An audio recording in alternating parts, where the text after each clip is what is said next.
where is my dining room in which I can eat the Passover with my disciples? In school days, I had happened to get hold of a pocket imitation of Christ, which used to follow me around, and I would dip into it. And I remember being touched by the part of it which is referred to the book on the Blessed Sacrament. And one of the verses that he actually goes into in some depth is the very one that we've just come across now, where he goes on to say, he will show you a large upper room furnished with couches, all prepared. And he extends that to the soul, that the soul must be prepared. And he has a whole teaching about the way in which the body of the Lord can be and must be fruitfully received, and that much of the work depends on the preparation and also on the thanksgiving. He insists on finding a solitary place afterwards, and as he puts it, enjoy your God. That would be a solitary message for our time, when actually after Holy Communion many noisy things happen and the fruit is lost. So we have this operating on two levels, that the preparation is physical and also spiritual. We have given some care, and also we've noticed the flowers have arrived this morning, thank you, to honour the Lord physically. He enjoys that. It gives him honour even in the materiality of our cult, which by the way differentiates ours much from the Protestant, which operates largely on the brain. The externals of our faith help us, they lift up the whole person, but the Lord also in his incarnation indicates that that is the way it should be.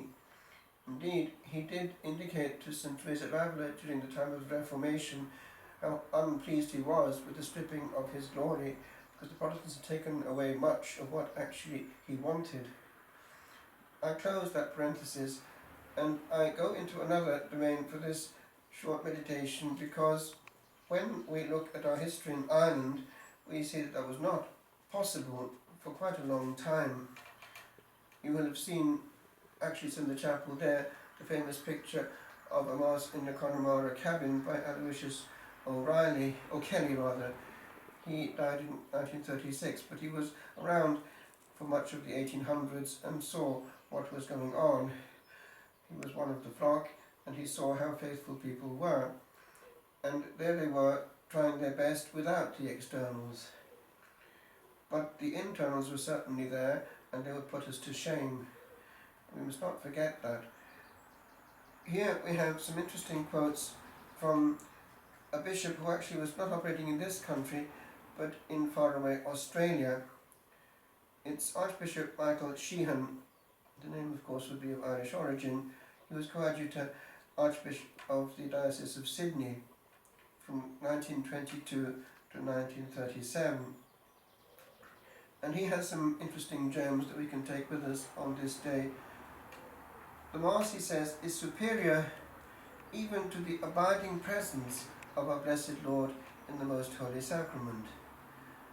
The Mass is the very means he has given us to enable us to join with him and to share with him in the sacrifice of the cross. The Mass is the very life of the Church, the secret of her holiness and vitality.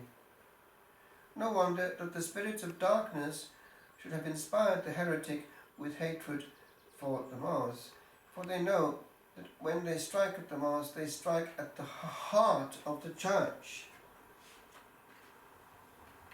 The suppression of the holy sacrifice of the Mass is nothing new in Ireland. Now we must remember the Mass rocks. In fact, that was something that was coming through strongly at the Eucharistic Congress. Remember the Mass rocks.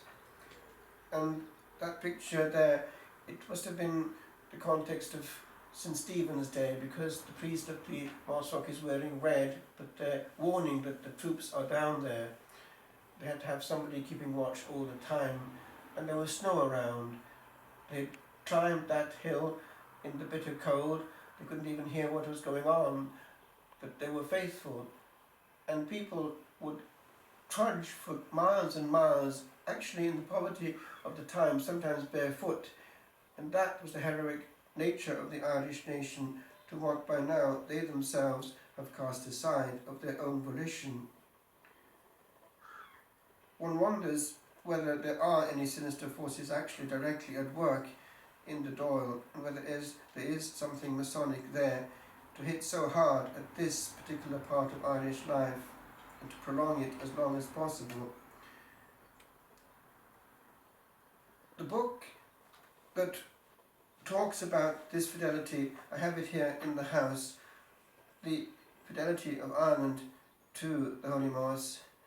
The actual title is Ireland's Loyalty to the Mass. Talks about many martyrs and people who suffered, and lest we forget, I'll just quote one here. It's what happened under Sir William Drury, who was President of Munster, who hanged 400 people in one year. And by the way, we must remember that hanging in those days was not as clinical as it became in England, because fortunately for the poor victims, Albert Pierpoint was an expert at doing it as quickly and as painlessly as possible. It was done in such a way that they weren't suffocating but dying from a broken neck immediately, and it was all calculated according to the weight of the person.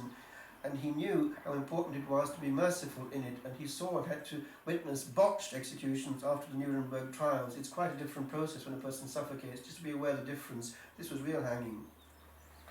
It went on for a long time until they died.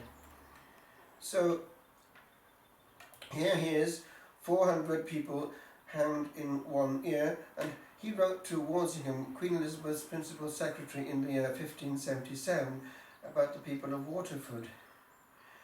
In spite of all Drury's terrorism, and notwithstanding that they acknowledged Elizabeth as head of the state, he has to admit that Mass is infinite they have in their several churches every morning. But what seems to anger him most is that they not only have their Masses in public churches in defiance of the law, but that they seem to frequent them without any fear whatever.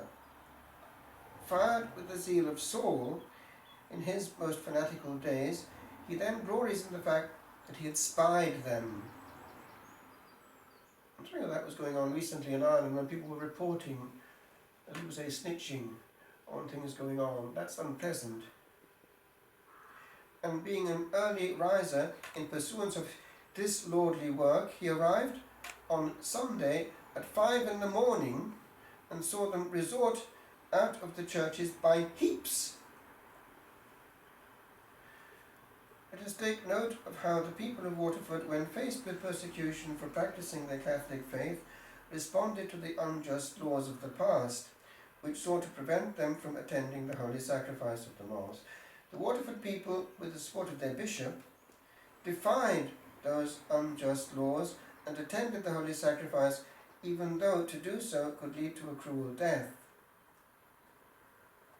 It reminds me of what happened in the beginning of the 1900s when the civil authorities sent the militia into the Grand Chartreuse.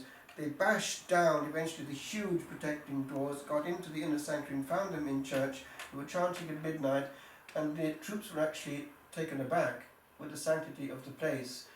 And we have the procès verbal, what was actually said between them, and with great dignity the Prior General answered back to this person representing the state, who was saying to them what a nuisance they were, causing problems and all the rest of it. The onus of responsibility for unjust laws resides upon the shoulders of those who impose them, not those who undergo them. In August of 1579, at Kilmallock, a strong garrison town, that reminds us a bit actually of local Drogheda, a strong garrison town, and we know what happened to Drogheda. Dr. Patrick O'Healy of the Franciscan Order, Bishop of Mayo, and a brother Franciscan named Father Conor O'Rourke, fell into the hands of the savage Drury, who 2 years previously had complained of Masses infinite being attended by crowds of people without any fear.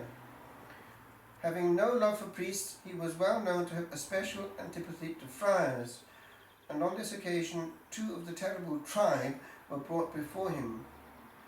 Interrogated as to their character, they confessed boldly that they had been sent by Pope Gregory XIII, and that their only business was to advance the Catholic religion and to save souls. To save souls. That's the business of a priest. There are many who spend their time in administration. Souls.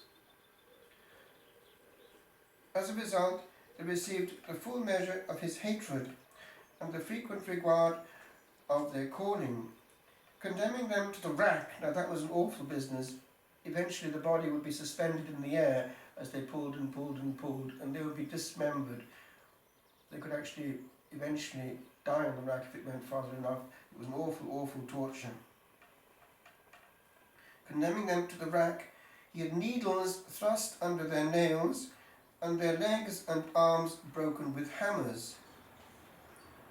Now, by the way, if this kind of thing happens, it's similar to the one that they're imitating without realizing it. Satan. He spends eternity torturing and enjoys it. And those who do that kind of thing are working for the wrong side. After this, they were hanged upon a tree, where their bodies were left suspended for 4 days as targets for the bullets of the soldiers. Notice this. But in fulfillment of the prophecy the bishop had uttered on his way to execution, Drury died 14 days later in great agony in the city of Moses Infinite without any fear. Something similar happened in St Winifred's Well. It was one of the 2 points of resistance in Wales. The other was the area around Abergavenny. The citizens, there were known to be things going on there for years. And one day the local people got annoyed about this, and some naughty men attacked the statue of St Winifred. I mean, 3 days later I think they were all dead, just of natural causes. So one doesn't do that kind of thing. And it's wise to be aware that one can make a lot of noise on earth, even on television, but it's unwise to play around with the forces that made us and that we have in our hands and don't appreciate.